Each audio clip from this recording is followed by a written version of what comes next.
Your paycheck isn't actually smaller, but it feels smaller because everything costs more.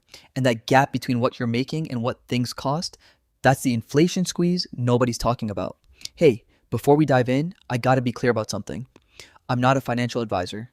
Everything you're about to hear is purely educational content. In 2020, the Federal Reserve started printing massive amounts of money. Trillions of dollars flooded into the economy.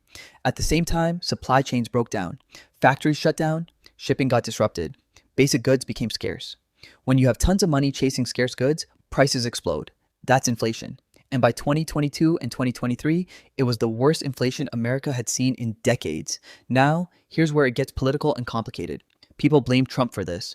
People blame Biden. People blame the Fed. And technically, they're all right, but none of them are completely right. Trump was president when the money started getting printed. His administration didn't start it, but they didn't stop it either. Biden was president when inflation peaked and people felt it the hardest. The Federal Reserve made policy decisions that either prevented or accelerated inflation depending on who you ask. But here's what actually matters to you. Whoever's responsible, the inflation happened, and it crushed your paycheck. Let's talk about what actually happened to your money. In 2021, inflation was running around 5%. Not crazy, but your salary probably went up 0%. Your employer looked at their budget, saw that it was tight, and didn't give anyone a raise. So your purchasing power dropped 5% that year.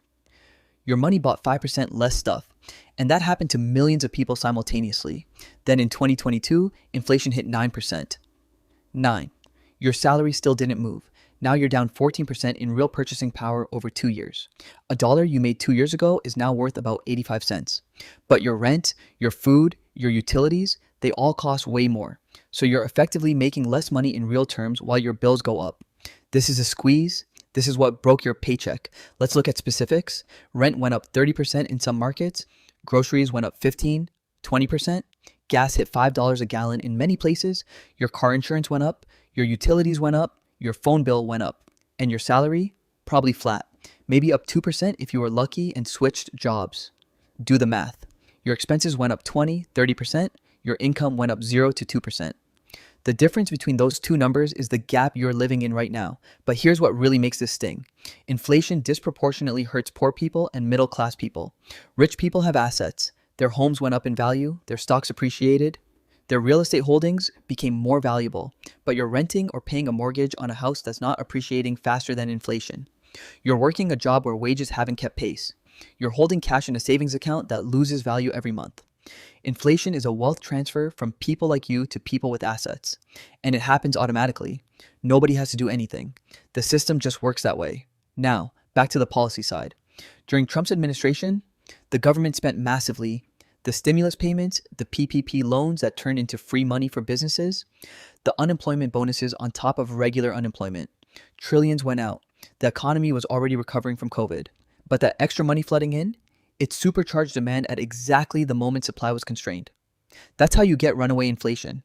Could Trump have done things differently? Sure. Could Congress have not spent so much? Probably. Could the Fed have raised interest rates earlier? Absolutely. But they didn't, and by the time the next administration came in, the inflation was already baked into the cake. It takes time to cool down inflation. Even aggressive interest rate hikes take a year or two to really work through the economy. So blame can go in multiple directions. But the point is this. Someone made decisions that led to inflation, and you paid the price. Here's what's wild though. Even as inflation came down from 9% to 3%, your salary didn't go up to catch up for what you lost. You're still behind. The worker who made 50 grand in 2020, by 2023, they're making maybe 51, 52 grand. But everything that cost $100 in 2020 now costs $120 to $125. They're not catching up. They're falling further behind. And this is happening to millions of people right now.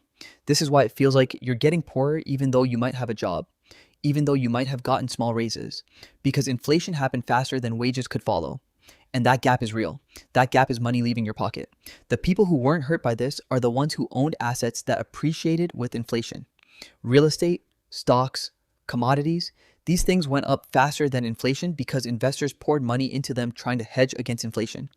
But if you're renting and working a salary, you got squeezed from both sides.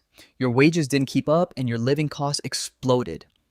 This is why understanding inflation matters, because it's not just an abstract economic concept, it's your paycheck getting smaller in real terms while you're working the same job doing the same work.